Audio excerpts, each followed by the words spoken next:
You're looking at scenes that are making history right now in Egypt, and many analysts saying perhaps even in the whole Arab world. More than 1 million people have turned out to answer a call by opposition protesters for a 1 million-man march demanding that the Egyptian President Hosni Mubarak stands down. Well, here are some of the reactions of those in Tahrir Square that we've been following today. I can't see that a 1 million-man march is ignored several times. It's been a week and people are not giving up. And every day, even the skeptics they come out and say, are people going to really come out today? And then it's always a bigger march. So I don't see that nothing can happen. I don't think that Egypt can ever go back to being what it was before. Of course it will succeed. This is a revolution in making. You are now watching a revolution where the world it is making. It is something rare in history. For the first time in Egyptian history, from Pharaohs till now, Egypt had a genuine revolution. This is a peaceful demonstration. All of us agreed not to vandalize. We are not leaving till he leaves. We want the whole world to support us. It was called Liberation Square in 1954, following the 1952 coup that deposed the King of Egypt. Now, many of those in that square below are hoping for a new liberation to take place as they demand the resignation of Hosni Mubarak. We are seeing hundreds of thousands of people turning out on the streets of several cities across Egypt. What you're looking at is the main square, Tahrir, in Cairo. Well, the protests against President Hosni Mubarak aren't just confined to Cairo, as I mentioned. Similar scenes being repeated throughout different parts of the country. Hundreds of thousands of people took to the streets to demonstrate in Al-Arish, that's in the Sinai Peninsula. Waves of protests underway in Egypt's second largest city of Alexandria and in neighboring Damanhur. Well, demonstrations have also been taking place in the northern delta city of Al-Mansoura and in Egypt's fifth largest city of Tanta to the north of Cairo. Protesters have also taken to the streets. Well, they're also out in force in the northern industrial city of Mahalla, that's in the middle of the Nile Delta, and in the port city of Suez, which has seen some of the fiercest demonstrations, with people gathering there for an 8th straight day. Hello everyone, welcome to Global Government News. Today is Tuesday, February 1st, 2011, and I'm Darko. Welcome to part 2 of this GGN exclusive on the Middle East and the political unrest. I just wanted to show this website's, it's not really an article, as it is kind of like a feature piece, and just gives you a little background on what they were talking about, that revolution, because of course, many times there's CIA operations, CIA coups, just like in Haiti and everywhere else. The CIA is behind it, and so you know, that's what I feel. That's how I feel about this whole thing right now. Is that it isn't grassroots. This isn't, you know, something in history. This is just another what do you call it? Manufactured crisis that the powers that be will exploit. And they've been having this in the making for almost 3 years now, according to articles I've been covering recently. So let's just get into it. This big grassroots revolution that happened back in the 50s that ousted the king, right? They ousted the king and they brought in a, you know, they elected somebody. It says, America wanted British influence over Egypt to end, but an openly pro-American client government would be met with antipathy, I think that's how you pronounce it, anti-imperialist feelings that were dominant at the time. The CIA-supported coup d'etat that ousted the British puppet king Farouk and brought the free officers to power is particularly important because from 1952 to 1970, Gamal Abdul Nasser dominated Arab politics. Says Miles Copeland, a former CIA operative specializing in the Middle East, wrote in his autobiography, The Game Player, that in 1951 and 1952, the CIA worked on a project known as, in the secret annals of the CIA as, quote, the search for a Muslim Billy Graham. According to Copeland, who activated the project in 1953, the CIA needed a charismatic leader who would be able to divert the growing anti-American hostility that was built up in the area. The CIA task was to create something more menacing than Israel, to be a substitute for the U.S. and the Jewish state. So you can go in there and check out that piece. The link will be posted. Did Egypt's army just throw Mubarak under the bus? It says it looks like Egypt's dissidents just got a major boost for their emerging revolution. The Egyptian army reportedly issued a statement saying it will not crack down on the thousands of protesters ahead of a planned general strike tomorrow that will put millions of Egyptians in the streets. And this says here, Egypt, Mubarak to address the nation after rebuffing U.S. suggestion to step down. And this is breaking news. Basically, Mr. Mubarak is going to announce that he will be stepping down. So basically, the West and the powers that be, they won. They won. And the Egyptian people, I'd like to say that you guys won too, but I just don't see it.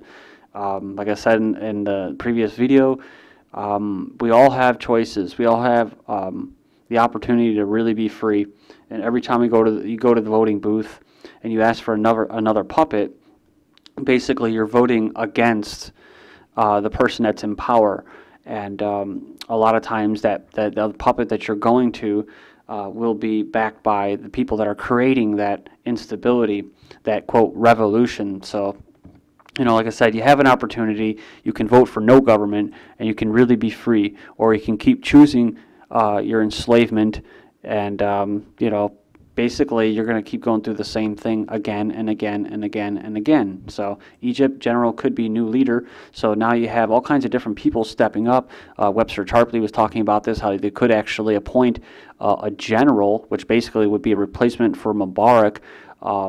And it says here, Egypt's Armed Forces Chief of Staff Sami Enan could be an acceptable successor to Hosni Mubarak because he is perceived as incorruptible, a member of the banned Muslim Brotherhood said on Tuesday.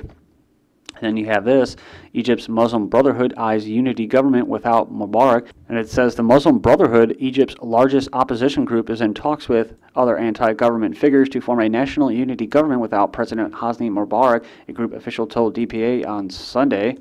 And then we have U.S. CENTCOM chief, no military response to unrest. The United States has no plans to redeploy troops or ships in response to the unrest roiling Egypt and the instability in Tunisia and Jordan, the head of U.S. Central Com said Tuesday. On a visit to London, General James Mattis said military leaders and lawmakers were closely watching developments, but that he had no orders to rearrange his forces in response. Said the U.S.-backed regime in Egypt has been badly shaken by days of increasingly confident calls for President Mubarak to step down after nearly 30 years in power, raising concerns over the stability of one of America's closest Arab allies. And Mattis is quoted as saying, "These issues do not call for a military solution right now, but that's just a bunch of crap because I just reported on reservists being deployed from Connecticut over there." So.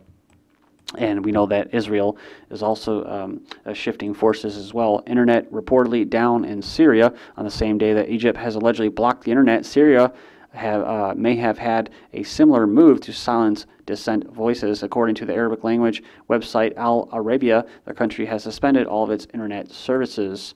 Syrians call for protests on Facebook and Twitter. Opposition movements in Syria are using social networking sites to mobilize for mass protests this weekend against the rule of President Bashar al-Assad, taking inspiration from Egypt and Tunisia and the latest sign of how dissent is spreading through the region. And then we have this, Facebook group calls for Syrian revolution, and we just called about that, talking about the day of rage. And then we have Jordan's king fires cabinet amid protests. This is pretty big news. It says here, Jordan's King Abdullah II, bowing to public pressure, fired his government on Tuesday and tasked a new prime minister with quickly boosting economic opportunities and giving Jordanians a greater say in politics.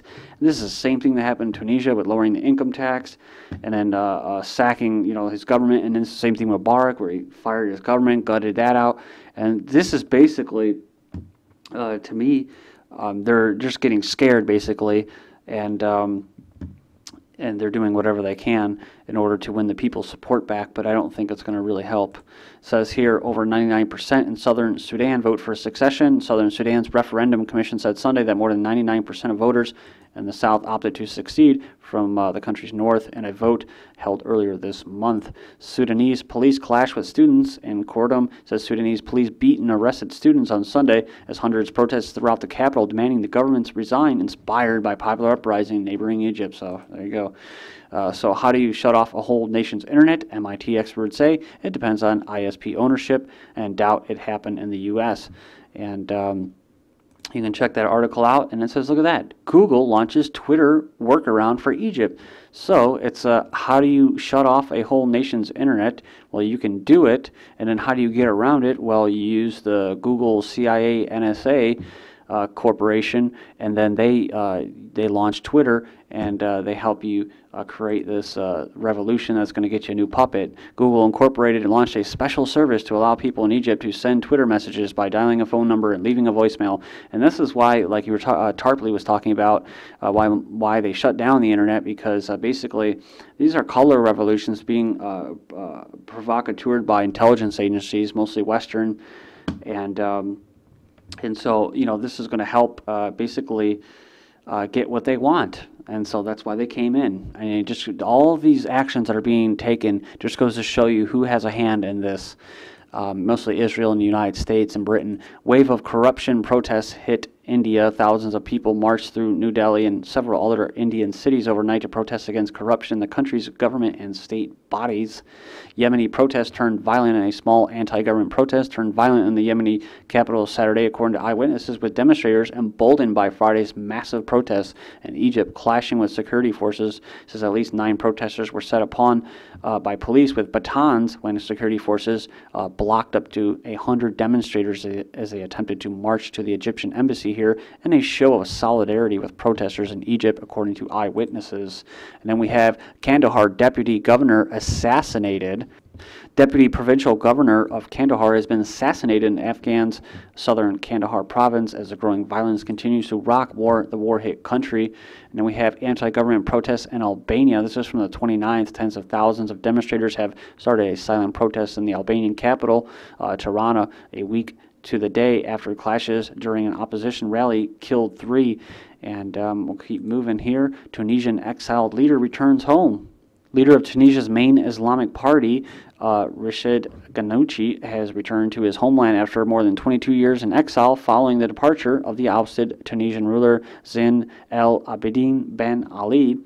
And Ali was, it was reported that he and his family had run off with bars of gold. So, and if you want to know like the little play-by-play of what's going on there, Al Jazeera is basically posting these live blogs every day, and then they'll have you know, everything that's going on by the time, and then they'll throw little videos up here and that. So the link will be posted. You can check that out. I'd like to thank everybody for joining me on this GGN exclusive of what's going on here in the Middle East. This is GGN, and I'm Darko. Thank you.